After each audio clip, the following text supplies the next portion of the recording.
Et si je vous demandais quelle est la plus grande menace à Ice Blue?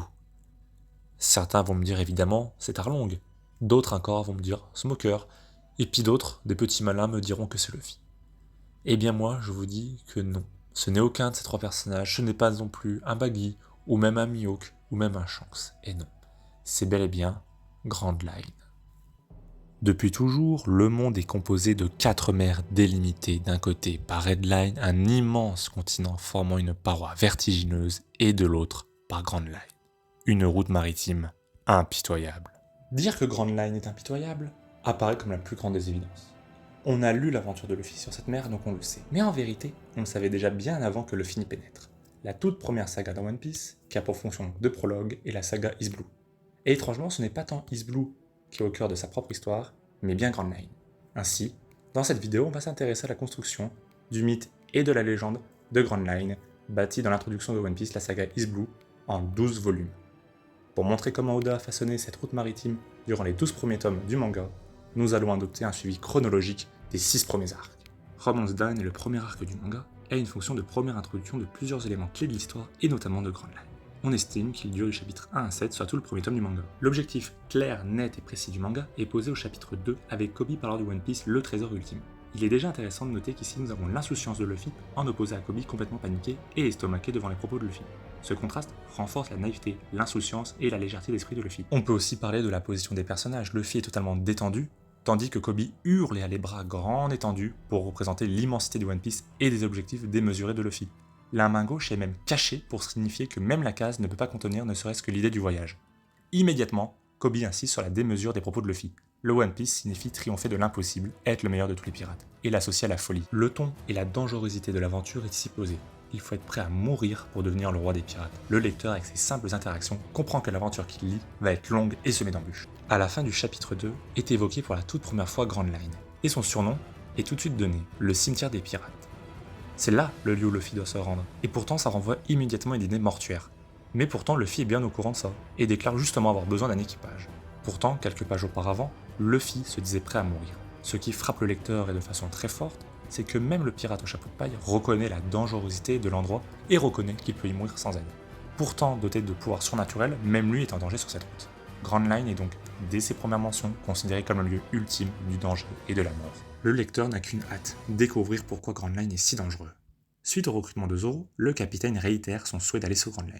Malgré les péripéties que le trio vient de vivre dans la base du colonel Morgan, être à deux sur cette mer, c'est la mort certaine. Malgré un sabreur aux 3 sabres et un homme en caoutchouc qui résiste aux balles, Grand Line est toujours synonyme de mort. On apprend aussi que c'est la région où se situent les pirates les plus dangereux du monde.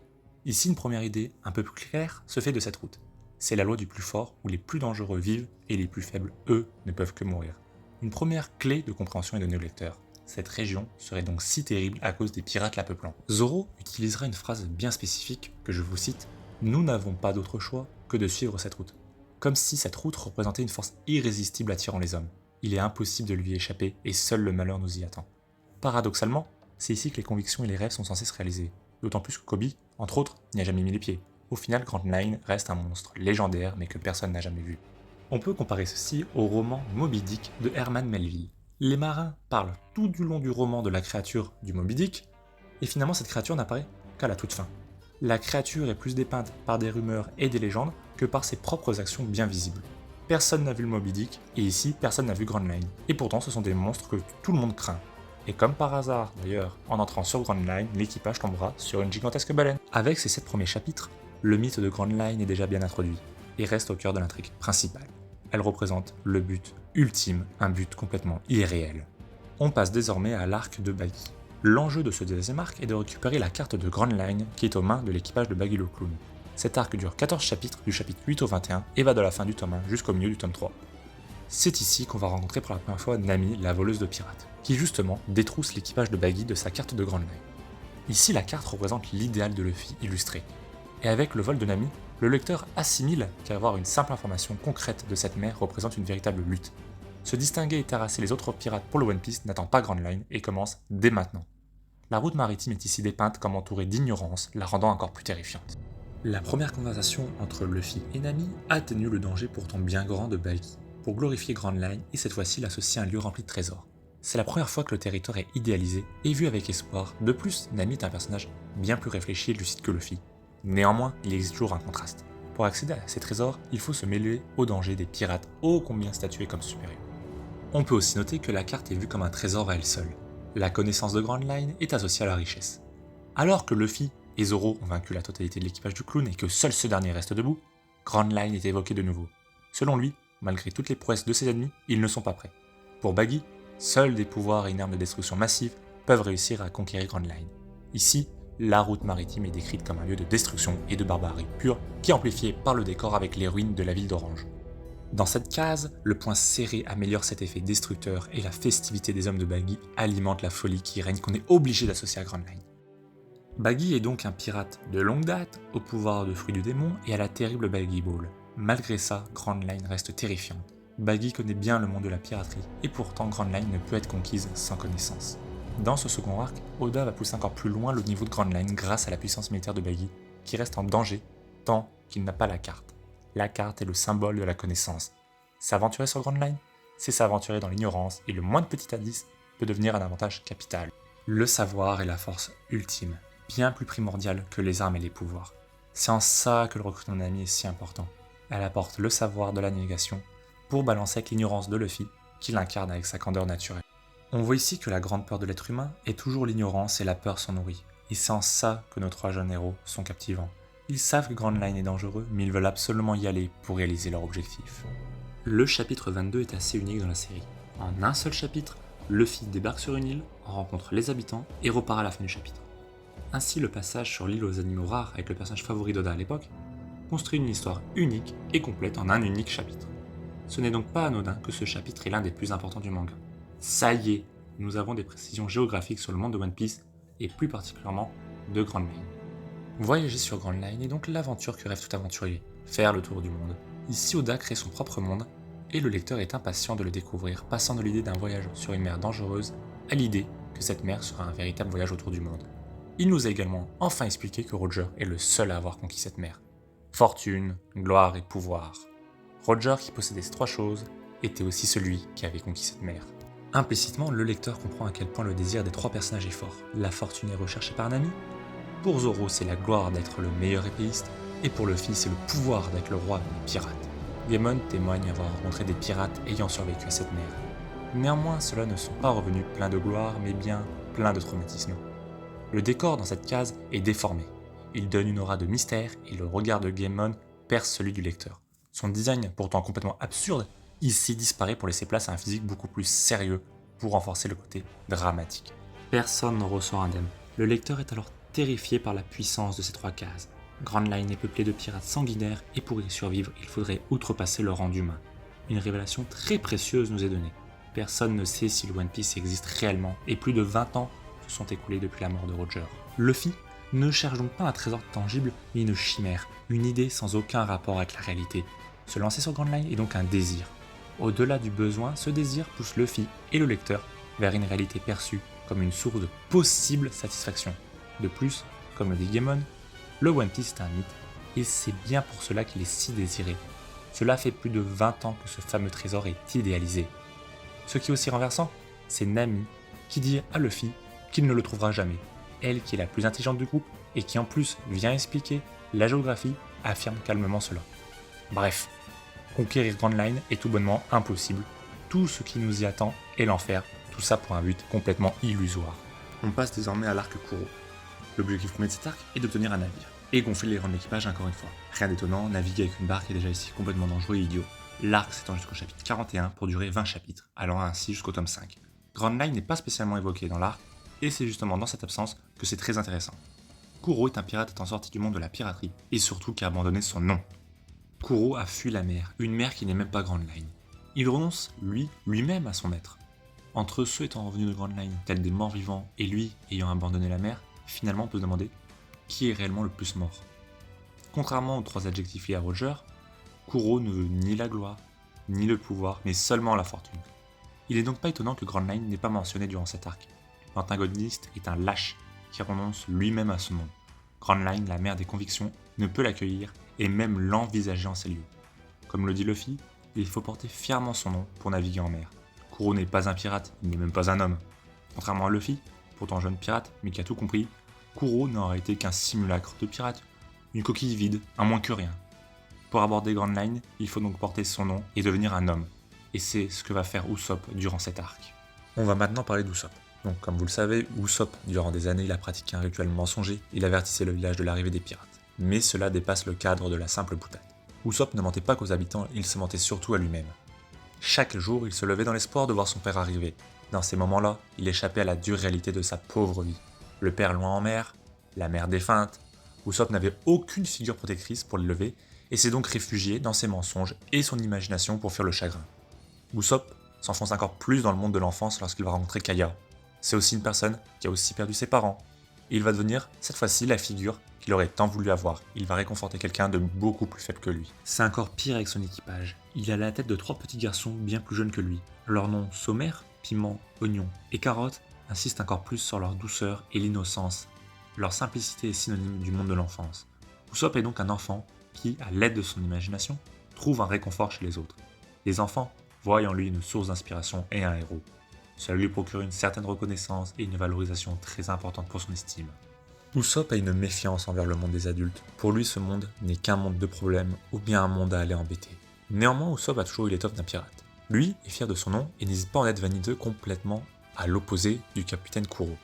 Usopp est donc un enfant fier de son nom, il lui faut alors quitter le monde de l'enfance pour devenir un homme. Le premier pas d'Usopp dans le monde des hommes est alors très très douloureux.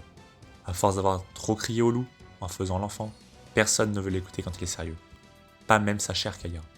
Il s'enfonce dans ce monde encore plus profondément en combattant l'équipage du Chat Noir. Le monde de la violence est un monde réservé aux adultes. Cette entrée se fera de façon très brutale. Usopp sera tout simplement massacré. Au début, Zoro ira jusqu'à intercepter l'attaque de Usopp car il juge qu'il est encore dans le monde de l'enfance. Nami lui dira de rester sur le côté. À ces deux moments, pour le sabreur et la navigatrice, Usopp est entre le monde de l'enfance et le monde de l'adulte. Il le respecte, mais il ne peut pas encore prendre tous les risques. Ce qui le fera basculer pour eux totalement de le monde adulte, c'est quand il exprimera son désir de protection de Kaya ainsi que de son équipage. Désormais, Usopp est un homme, même à l'article de la mort, il pense à protéger autrui, les êtres qui lui sont chers. Après la bataille, Usopp refuse que toute l'affaire s'ébruite. C'est un véritable signe de maturité. En proclamant plus tard la dissolution de son équipage, Usopp renonce au jeu d'enfant et à ses amis trop jeunes pour lui pour aller côtoyer des gens de son âge. Usopp devient l'homme qu'il a toujours prétendu être. Usopp, au moment de monter sur la Vogomery, laisse sur la côte le sac renfermant tous ses souvenirs. Il abandonne ici littéralement son passé et son enfance. Son recrutement et son entrée dans le monde de la piraterie, vous l'aurez compris, un monde d'hommes. En quittant Kaya, son équipage, l'île et ses souvenirs, et portant toujours bien fièrement son nom, il est alors idéologiquement prêt pour Grand Line. On passe désormais à l'arc du Baratie. L'arc du Baratie a pour enjeu de recruter un cuisinier dont le manque commence réellement à se faire sentir au sein de l'équipage. Il se compose de 27 chapitres répartis du tome 5 au tome 8. L'arc du Baratie est composé de gros axes pour Grand Line avec Don Krieg et Sanji. Sanji a dû quitter les bras de Zeph et du restaurant pour devenir un homme et appréhender Grand Line. Comme Usopp, il a dû se libérer de son passé. Sanji aussi se mentait à lui-même. Il disait vouloir découvrir All Blue, mais pourtant, paradoxalement, disait ne pas vouloir quitter son lieu de travail. Sans Luffy, il y serait resté toute sa vie. Ce sont les volontés de Zoro et de Luffy qui ont fait bouger le cuisinier. Mais il dut attendre la validation de ses collègues pour partir, et surtout l'approbation de Zeph. Ce dernier qui ira jusqu'à frapper Sanji avec son poing. Dans la mise en scène, c'est très percutant. À peine Sanji a-t-il reçu le coup qu'il est au sol. Et avec son corps, il va cacher la jambe de bois de Zeph, ainsi on peut se focaliser sur ce point et sa violence. Sur la page d'après, les spectateurs répètent 2 fois d'affilée ce qu'il vient de se passer afin de bien appuyer l'action. Le point de Zeph est bien remis en avant et on a une case assez large où semble régner un silence de mort. Il n'y a aucune onomatopée, les personnages semblent être inanimés suite au choc, puis ce silence est brisé par la rage de Sanji dans un chant contre chant ultra serré sur le visage des 2 cuisiniers pour faire monter la tension. Mais pourquoi Zeph a-t-il fait cela? Pourquoi ne pas l'avoir frappé comme d'habitude avec son pied? Les mains de Zeph sont ce qu'il a de plus précieux. En frappant Sanji, il prend un risque de les abîmer. Sanji est donc ce qu'il a de plus précieux. Au début de l'arc, on avait plutôt une relation conflictuelle entre un patron et son employé, puis après le flashback, c'est une relation entre 2 hommes, dont l'un qui est aveuglé par sa dette, et ici, nous avons une relation père-fils.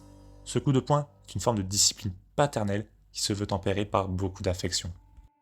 C'est un acte de frustration et d'émotion, et non pas de simple violence comme le sont les coups de pied. En le frappant avec le pied, c'est l'ex-pirate et le chef cuistot qui agit, mais avec le poing, c'est véritablement l'homme. Il lui montre aussi que la véritable force ne se trouve pas dans les techniques, mais bien dans la foi de ses convictions. Ce coup de poing est une forme de coupure symbolique des liens, une sorte de rite de passage. Zeph veut le bonheur de Sanji, et ce n'est pas sur East Blue qu'il le trouvera, mais bien sur la route de tous les périls, alias Grand Line. Toujours dans ce même arc, on apprend aussi que Zoro se mentait à lui-même. Il se croyait prêt à vaincre Mihawk à œil de faucon, mais réalise que non seulement des années-lumière les séparent, et que par conséquent, beaucoup d'autres épéistes sont plus forts que lui. Il se mentait à lui-même en grattant l'espoir d'être déjà le meilleur épéiste. Jusque-là, le rêve de Zoro était une pure obsession. À partir de ce moment, le rêve devient un véritable objectif et une motivation. Et ça, c'est certes grâce à sa cuisante défaite, mais aussi grâce à Luffy. Grâce à Luffy, les deux personnages que sont Zoro et Sanji cessent de se mentir eux-mêmes. Ils acceptent la réalité et avancent positivement dans leur vie, quittant ainsi, encore une fois, le monde de l'enfance, le monde du mensonge, pour entrer dans celui des hommes prêts pour Grand Line. Dans cet arc, l'antagoniste n'est autre que Don Krieg. C'est un pirate sanguinaire qui a la tête de pas moins de 5000 hommes, et comme vous le remarquez, le chiffre fait tourner la tête. Il paraît astronomique et phénoménal en comparaison des équipages rencontrés jusqu'à là qui étaient très réduits. Et même jusqu'à maintenant, la flotte de Luffy n'a que, entre guillemets, 5600 hommes. Ce n'est que 600 hommes de plus que l'équipage de Don Krieg. Don Krieg est également présenté comme le pirate le plus puissant de tout East Blue. Il est donc le défi ultime de cette mer. Pourtant, malgré son arsenal terrifiant et son armée, il n'a connu que 7 jours sur Grand Line. Mihawk, dit œil de faucon, a éliminé toute sa flotte d'un simple claquement de doigts.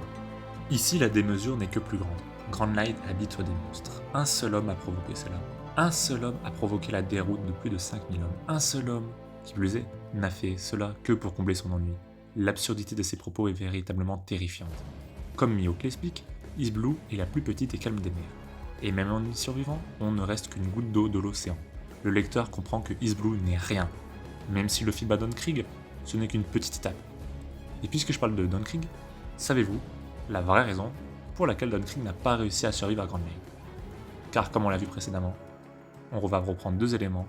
Il se ment à lui-même, car Don Krieg se dit être le plus fort. Même une fois vaincu, il continue de l'affirmer. Il s'enfonce dans son mensonge, et également, car comme on l'a vu avec Kuro, Krieg renonce à son nom pour ses manœuvres machiavéliques. En effet, il faisait de nombreuses démarches où il prenait des drapeaux de la marine pour piller des villes. Lui aussi se ment à lui-même et ne porte donc pas toujours son nom. Voilà ce qui a fait qu'il n'a pas pu y résister. Si Zoro et Sanji vont arrêter de se mentir durant cet arc, ce n'est pas le cas de Don Krieg comme vous l'avez compris. Il va continuer. Il se croit être l'homme le plus fort du monde, même après sa débâcle contre Mihawk. Il va même tirer sur ces hommes qui ont peur de retourner sur Grand Line. Contrairement au personnage principal, il n'a aucun respect pour les siens. Il ne les voit que comme des objets d'usage. Ils sont là pour le servir et obéir à ses ordres. Point. Et même après sa défaite contre Luffy, il continue d'hurler qu'il est le plus fort. Voilà pourquoi il ne peut pas aller sur Grand Line. Certes, Don Krieg est un homme, même un surhomme, capable de soulever sa lance d'une tonne comme une baguette, mais vous l'avez compris, ce n'est pas la force qui lui manquait. Si on les a revus très récemment dans l'équipage de Barbe Noire, c'est car comme le dit Gin avant de partir du Baratie, ils ont dû repartir sur de toutes nouvelles bases. L'un des enjeux de l'arc du Baratie est de protéger le carnet de bord de Zeph qu'il tenait lorsqu'il était encore un pirate. Effectivement, ce carnet de bord serait une lumière et un savoir indispensable pour s'attaquer à Grand Line. Krieg parle justement de cette mer comme les ténèbres, et Gin dit qu'il ne sait rien de cette mer. C'est bien la preuve que l'ignorance est la plus terrifiante des peurs. Et toute cette peur alimente les rumeurs sur Grand Line. Pour y partir, il faut donc être parfaitement droit d'esprit. C'est pour cela que Gin promet à Luffy de se retrouver sur la route de tous les périls. Il est le seul personnage droit d'esprit chez Don Krieg. Zeph aussi est droit d'esprit et a pu y voyager. Lui parle de Grand Line comme d'un paradis, et de ses souvenirs comme d'un trésor. C'est le premier signe d'espoir pour cet endroit. On a donc un énorme contraste entre Krieg qui parle de ténèbres et Zeph qui parle du paradis.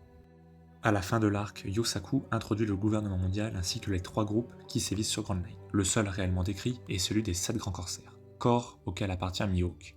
Il existe ainsi 6 égaux à l'homme qui a vaincu si facilement Zoro. Le fossé entre East Blue et Grand Line atteint désormais les firmaments. Le lecteur est face à un géant invisible et dont la seule chose bien visible est sa transcendance des cieux. Luffy a vaincu l'homme le plus fort d'East Blue, mais que reste-t-il à leur affronter?